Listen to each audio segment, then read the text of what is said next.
इलाहाबाद विश्वविद्यालय पीजी प्रवेश संबंधित बहुत इंपॉर्टेंट वीडियो है। इस वीडियो में मैं आपको कोटा संबंधित सारी जानकारियां देने वाला हूं। ठीक है, sports quota, PH quota, EW, TW quota. इसके साथ ही साथ मैं आपको बताऊंगा कि आप लोग का फिजिकल डॉक्यूमेंट वेरिफिकेशन आपके प्रत्येक डिपार्टमेंट में कब कब रहेगा, आपको क्या क्या डॉक्यूमेंट लेकर जाना है। कैंपस कट ऑफ स्पेशल ये वीडियो रहेगी, क्योंकि हम बताएंगे कि कैंपस में प्रत्येक विषय की कितने राउंड तक कट ऑफ जाएगी, कैसे आप जानोगे कि किस कैटेगरी की सीट फुल हो गई है। साथ ही साथ नॉन सब्जेक्ट कैंडिडेट के बारे में बताऊंगा, उनकी कट ऑफ का क्या हाल रहने वाला है। कैंपस को इतर कर दूं मैं तो कॉलेज की काउंसलिंग राउंड कहाँ तक जाती है, ये सब बताएंगे। इसके बाद कॉलेज की ओवरऑल फीस और ओवरऑल उनका एडमिशन प्रोसेस, चाहे ADC, IHDC, JT, RTMM, SS Khanna, IHDC, CMP, सबको कवर करेंगे। ठीक है, तो ये वीडियो बहुत ध्यान से आपको देखना है बच्चा। सबसे पहला कोटा में बता रहा हूँ। कोटा के देखो, जब भी आप ध्यान रखना है, अगर आपने स्पोर्ट्स कोटा के अंतर्गत आवेदन किया है तो जब भी इसकी सूचना आती है, ठीक है, मान लीजिए जब इसमें सूचना में कहा जाए, अच्छा ये चीज़ ध्यान रखना, यह वीडियो केवल ओवरऑल मैं आपको ये जानकारी और प्रोसेस बता रहा हूँ, अपडेट नहीं दे रहा हूँ। तो ये मत हड़बड़ा समझ लेना कि अभी वेबसाइट आपको देखना है, डिस्क्रिप्शन में वेबसाइट देना हो, अगर वेबसाइट पर नोटिफिकेशन है तो आपको मेरी जानकारी का अनुसरण करना है, फिर उस हिसाब से आपको क्रियाकलाप करनी है। ठीक है, ये चीज़ है। अब जैसे फिजिकल डॉक्यूमेंट वेरिफिकेशन की नोटिस तो आई नहीं है, आई है कुछ डिपार्टमेंट की, सबकी तो नहीं आई है। तो ये नहीं कि सब के सब हड़बड़ा के भैया बता दी फिजिकल डॉक्यूमेंट हम चल दी बोरी बस्ता लेके, नहीं। पहले वेबसाइट पहले देखना है, उस पर अगर सूचना है तो उसके हिसाब से आपको जानकारी है कि हाँ इसका प्रोसेस क्या है, तो हमको ये करना है। ये जानकारी वाली वीडियो है, ये चीज़ ध्यान रखिएगा ना। ये ना समझ लेना कि हम अपडेट दे रहे हैं, कोटा बता रहे हैं तो अपडेट दे रहे हैं। तो पीएच वाले हों चाहे स्पोर्ट्स वाले हों, ये इसमें प्रोसेस जानोगे। बाकी अपडेट के लिए कहाँ जाना है, वेबसाइट के लिए। वेबसाइट पे अगर अपडेट है तो आपको आगे काम करना, नहीं है तो वेट करना अपडेट आने का। वेबसाइट पे ये सारी चीज़ें दिखेगी, डिस्क्रिप्शन में लिंक मैं दे रहा हूँ आपको। ठीक, चलिए। और हाँ, इंपॉर्टेंट वीडियोज़ की लिंक भी डिस्क्रिप्शन में, तो वहाँ से आप चेकआउट करेंगे। अच्छा, आगे सुनिए। स्पोर्ट्स कोटा पे प्रकाश डालूंगा, बहुत जल्दी इस वीडियो को कवर करने की कोशिश करूंगा, हो सकता है 7-8 मिनट में मैं कवर कर दूं। कोटा में सबसे पहले आएगा स्पोर्ट्स कोटा। अगर आपने किसी भी स्तर पे, राज्य स्तर पे या राष्ट्रीय स्तर पे, अंतर्राष्ट्रीय स्तर पर किसी भी खेल में प्रतिस्पर्धा में आपने प्रतिभाग किया है, आपके पास अचीवमेंट है, आपके पास सर्टिफिकेट है, आप जो है खेल कोटा के अंतर्गत आ जाते हो। आपने अप्लाई किया खेल कोटा के अंतर्गत, तब जब आपका वहाँ से नोटिस निकलेगी, ठीक है, इलाहाबाद विश्वविद्यालय के खेल कोटा के जो आपके मेन रहेंगे, जब वहाँ से सूचना प्रेषित करते हैं, तब आप लोग को सारे अपने डॉक्यूमेंट्स लेकर, जब वो बोलते हैं कि हाँ इस दिन को यहाँ इस फील्ड में आना है, यहाँ जाना है, ठीक है, साइंस फैकल्टी के इधर वाले उसमें आना है, जहाँ भी वो नोटिस में बात करें, आपको अपने सारे डॉक्यूमेंट्स के साथ वहाँ पे जाना है और सारे डॉक्यूमेंट्स आप जमा करोगे। उसके बाद वहाँ पे कुछ मान लो 500 मीटर की दौड़ है, 1000 मीटर की है, ऊँची कूद, लंबी कूद, गोला फेंक, भाला फेंक, जो भी चीज़ वो कराएँ, ठीक है, वो उनके तहत 2 ही चीज़ रहती। आपका जो है फिजिकल स्ट्रेंथ देखते हैं, साथ साथ आपको सर्टिफिकेट को। एक चीज़ याद रखना है, जब आप स्पोर्ट्स कोटा के अंतर्गत अप्लाई कर देते हो तब आपका एंट्रेंस पे कितना नंबर आया है ये नहीं मायने रखता बच्चा। क्यों? क्योंकि अब आपका सर्टिफिकेट की वैल्यूएशन होगी। हर सर्टिफिकेट का वैल्यू होता है, जो राज्य स्तर पे खेल रहा है, अंतर्राष्ट्रीय स्तर पे खेल रहा है, राष्ट्रीय स्तर पे खेल रहा है, सबकी अपनी वैल्यू है। तो सबका वैल्यूएशन किया जाता है। साथ साथ आपने जो वहाँ पे क्रियाकलाप, जो कांड आप करके आते हो, फेंक फाक के आते हो, उसमें आपकी क्या परफॉर्मेंस रहती है, सबको जो है पूरा कंक्लूड करके फिर एक निकाला जाता है औसत की आप जो है कितना वहाँ पे गेन कर रहे हो नंबर। ठीक है, तो वैल्यूएशन किस पे बेस्ड है, सर्टिफिकेट की वैल्यू पे। तो नंबर से मतलब नहीं रहता कि आपने एंट्रेंस में कितना नंबर लाया, ये चीज़ याद रखना। अब जिसका वैल्यू ज़्यादा रहेगा, मान लो तुम राज्य स्तर पे हो, कोई अंतर्राष्ट्रीय स्तर पे, तो भैया वो तुम एंट्रेंस में भले 200 नंबर लाए रहो, वो 150 ही लाया रहा, लेकिन उसको पहले नंबर देंगे। क्यों? क्योंकि भाई वो खेल कोटा के अंतर्गत खेल को जो है प्राथमिकता दी जाती। क्लियर हो गया, ये चीज़ रहेगा। फिर आपको सारे अपने डॉक्यूमेंट्स लेकर जाने रहते हैं, वहाँ पर सब करोगे, फिर तुम्हारा एडमिशन हो जाएगा। ये खेल कोटा का रहता है। इसके बाद आप पीएच कोटा के अंतर्गत अगर हो, फिजिकल हैंडीकैप हो, दिव्यांग कोटे के अंतर्गत हो, तो सबसे पहले जब आपकी नोटिस आए, ठीक, आपको क्या करना है, आप नोटिस चेक करते रहेंगे वेबसाइट पे, अगर आ चुकी है या आने वाली है उसको आपको ध्यान देना है। लेकिन प्रोसेस क्या है, जब भी इलाहाबाद विश्वविद्यालय के जो डीन स्टूडेंट वेलफेयर डिपार्टमेंट है, डीएसडब्ल्यू डिपार्टमेंट, यहाँ से सूचना आपकी जारी कर दी जाती है। आप क्या करते हैं, अपने सारे डॉक्यूमेंट्स वगैरह, उसमें बोला जाता है कि आप सीएमओ द्वारा जो जारी किया जाता है आपका सर्टिफिकेट, पीएच सर्टिफिकेट, उसको जाके और साथ ही अन्य डॉक्यूमेंट्स को ले जाके डीएसडब्ल्यू ऑफिस में जमा करोगे। जब वहाँ जमा कर दोगे, वो जो है आपके सर्टिफिकेट की वैल्यूएशन करेंगे। एक चीज़ याद रखना है, मतलब इलाहाबाद विश्वविद्यालय में 40% से नीचे नहीं लेते हैं, 70% से ऊपर नहीं लेते हैं। क्या जो पीएच वैल्यू आपकी रहती है वो 40% नीचे ना हो, 70% से ज़्यादा ना हो। अगर इससे ज़्यादा रहेगा तो नहीं फिर लेंगे, इसके बीच में रहना चाहिए। और इसमें वैल्यूएशन करेंगे किसका ज़्यादा है, उसके बाद उसको प्राथमिकता देते हुए पीएच कोटा भरते हैं। हर देखो पीएच कोटा हुआ, स्पोर्ट्स कोटा हुआ, सबके लिए जैसे सीटें आरक्षित है 2%, 5%, ठीक है, उन्हीं को ये सब चीज़ दिया जाता है, ठीक। इसलिए सबको नहीं मिल जाएगा, जितनी सीट है उस पर मेरिट बनाई जाती है, जो अधिक वैल्यू वाले रहते हैं उनको मिल जाता है। तो इसी तरह पीएच कोटे में भी आपके एंट्रेंस के नंबर का कोई वैल्यू नहीं रह जाता है। वैल्यू किसका रहता है, आपके सर्टिफिकेट का, जो वहाँ आप सीएमओ वाला जमा कर रहे हो, ठीक। ये हो गया। अच्छा, अब इसके बाद ईडब्ल्यू टीडब्ल्यू, ठीक है, इसकी तो नोटिस शायद आ चुकी थी स्टार्टिंग में ही। ईडब्ल्यू टीडब्ल्यू कोटा का जो भी है देख लेना, आई है नहीं आई, हो सकता है किसी एक डिपार्टमेंट के लिए आई हो। तो employ ward, teacher ward, EW TW, तो इसमें जो भी एम्प्लॉय वार्ड से संबंधित रहते हैं उन, जैसे मान लीजिए आपके परिवार में है तो आपका एडमिशन हो जाएगा टीचर वार्ड से। बस ये कि आपको अपनी सर्टिफिकेट वगैरह सब दिखाना रहता है ना, ये सब चीज़ें। कोटा का ये हो गया सीन। इसके बाद फिजिकल डॉक्यूमेंट वेरिफिकेशन हर डिपार्टमेंट में देखो कब होता है, याद रखिए, मैं ये बोला ना हर डिपार्टमेंट कब कब होगा बता रहा हूँ। प्रत्येक डिपार्टमेंट में आप याद रखिए, जब आपकी एडमिशन हुआ है उससे 1 सप्ताह से लेकर 15 दिन के बीच में फिजिकल डॉक्यूमेंट वेरिफिकेशन की नोटिस आ जाती है।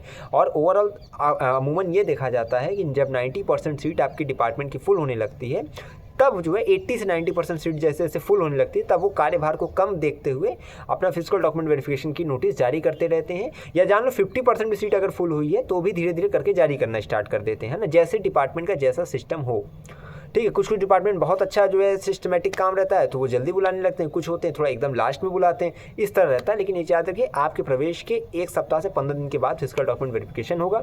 इसमें आप विश्वविद्यालय में ऑफलाइन जाएंगे, सारे अपने डॉक्यूमेंट्स लेकर जाओगे, 10th का, 12th का, यूजी का मार्क्सिट सर्टिफिकेट, इसके साथ ही साथ जो है आधार कार्ड, कास्ट सर्टिफिकेट लेके जाना है आपको, इसके साथ साथ टीसी, माइग्रेशन, रिजल्ट, ये सब चीज़ें भैया तुम लेकर जाओगे। अब कई बच्चे होंगे जो कहेंगे मेरे पास रिजल्ट नहीं है, टीसी नहीं है, माइग्रेशन नहीं है, तो पहले आप पोलाइटली वहाँ बात करोगे, अपनी समस्याओं को रखोगे, उसके जो है परिणाम स्वरूप वो आपको जो रियायत बरत सकेंगे वो बरतने की कोशिश करेंगे। क्योंकि आपने फीस दिया, आपने पैसा जमा किया भैया, तो वो अब ऐसा तो है नहीं कि खड़ी खड़ी जो है बात बोल देंगे। तो ये है कि थोड़ा बहुत वो कहेंगे और टाइम इधर उधर, क्योंकि 21 दिन के बाद भी कई लोग टीसी माइग्रेशन का जुगाड़ नहीं कर पाते, तो वो विश्वविद्यालय थोड़ा आपको, डिपार्टमेंट निर्भर करता है कि कितना पोलाइट आपका डिपार्टमेंट है, आपके साथ कितना अच्छा सेटलमेंट वो कर पा रहे हैं। अच्छा, ये चीज़ हो गया। अब जो है इतने डॉक्यूमेंट्स आप लेकर जाना है, जो भी आप लोग का पीजीटी का एडमिट कार्ड है, स्कोर कार्ड है, सब लेके जाना है। ये नहीं बोल नहीं रहे तो लेके नहीं जाना है, ओरिजिनल डॉक्यूमेंट्स लेकर जाना है, ये मेरे आपसे विनम्र निवेदन है, ठीक है, वरना आप बहुत सुना भी दिएंगे वहाँ पे, ठीक है। तो लाइन लगाए रहते हैं, जब अंदर जाओगे डॉक्यूमेंट वेरिफिकेशन कराओगे, बहुत ज़्यादा बड़ी बात नहीं है ना, बस ये चीज़ है। कैंपस कट ऑफ स्पेशल में ये मैं एक चीज़ तुमको बता दूं, किस सब्जेक्ट की कितने राउंड तक कट ऑफ आती है। आप लोग याद रखना, अगर आपके विषय में कट ऑफ मान लो कि 50, सॉरी जो सीट है वो 50 से अधिक है, ठीक है, तो मान के चलना कि आपकी 4 से 5 राउंड की काउंसलिंग होनी है। कितने राउंड की? 4 से 5 राउंड की काउंसलिंग होनी है। लेकिन ये चीज़ याद रखिएगा, इसमें ये निश्चित नहीं रहता कि 2 राउंड, 3 राउंड, 4 राउंड जनरल की कट ऑफ आती ही रहे, ओबीसी की आती रहे। अब इसमें आपको एक चीज़ रहेगा ना कि हाँ भैया 5 राउंड काउंसलिंग होती है, लेकिन क्या जनरल कट ऑफ 5 बार आएगी? क्या ओबीसी की आएगी? तो ओबीसी के कितने राउंड तक जाएगी? तो एक चीज़ याद रखना, ये क्लियर नहीं होता है डिपार्टमेंट में, ठीक है। आपको पता है सबकी सीट आरक्षित है, ठीक है, जनरल की, मान जनरल छोड़ो, यूआर छोड़ो, आप लोग की ईडब्ल्यूएस की, ठीक है, जैसे 10% है, 27% ओबीसी है, फिर पता नहीं कितना कितना तो है ना, 7.5% उधर, फिर मतलब सबका बटा हुआ है। लेकिन ये चीज़ ध्यान रखनी है कि अगर आपको कैसे पता चलेगा कि आपकी कैटेगरी की सीट फुल हुई है या नहीं।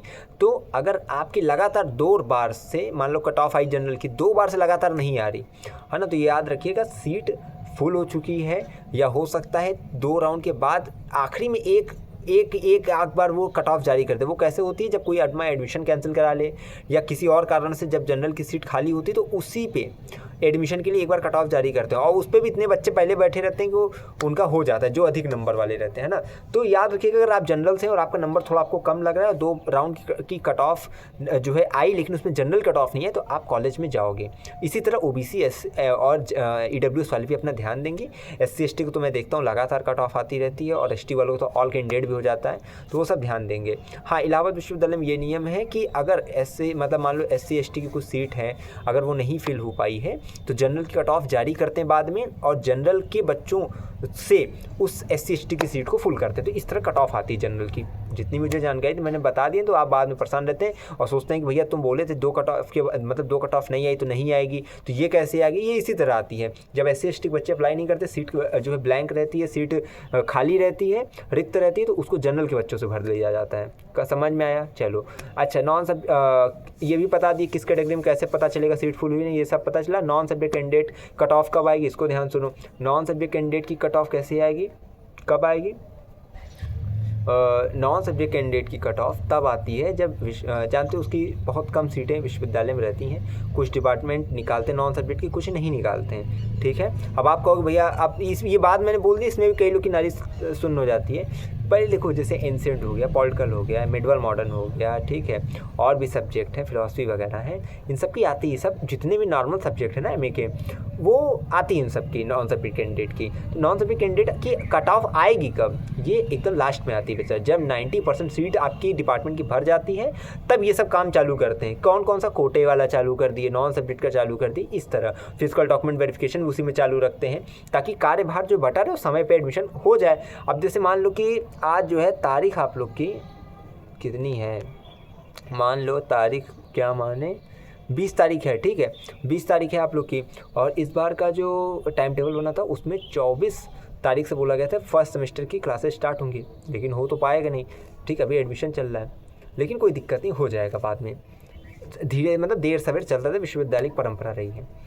चलो अच्छा, नॉन सब्जेक्ट कट ऑफ जब जो सीटें लगभग 90% भर जाएगी तब आएगी लास्ट राउंड में, ठीक है। तो मान लो कि जब हर एक डिपार्टमेंट में जब आपकी मान लो कट ऑफ लगातार आ रही है, उसमें 4 राउंड की कट ऑफ निकल चुकी है, तो मान लेना कि अब नॉन सब्जेक्ट की आने वाली है, जैसे इंग्लिश की शायद आ चुकी है ना। ये सब की देखते रहना, नोटिस वाली जो वेबसाइट डिस्क्रिप्शन में दे रहा हूँ वहाँ चेकआउट करते रहना।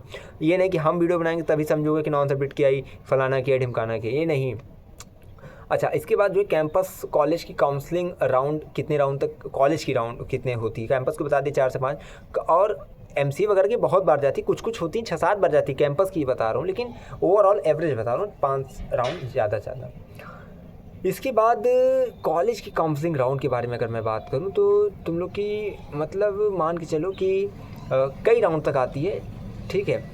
हर कॉलेज का अगर देखा जाए तो गिरी से गिरी हालत में 7 से 8 राउंड काउंसलिंग होती है कॉलेज की, ठीक है, प्रत्येक विषय को बता रहा हूँ। अच्छा 7-8 छोड़ो, 12-12, 15-15 राउंड जाती है, लेकिन हाँ ये चीज़ है कि SC ST बीच में कभी OBC आ गया, इस तरह छुटपुट आती है, लेकिन जो पूरी होते नहीं सिस्टमेटिक सब कैटेगरी की आती है कि general EWS OBC SC ST, तो मान लो 7 राउंड तक अच्छे से, 5 राउंड तक अच्छे से वहाँ कट ऑफ आएगी, ठीक है। तो ये नहीं सोचना है कि भैया जो है मेरा हो पाएगा या नहीं हो पाएगा, ठीक है, बहुत सी चीज़ हैं जो आप लोग परेशान हो जाते हो।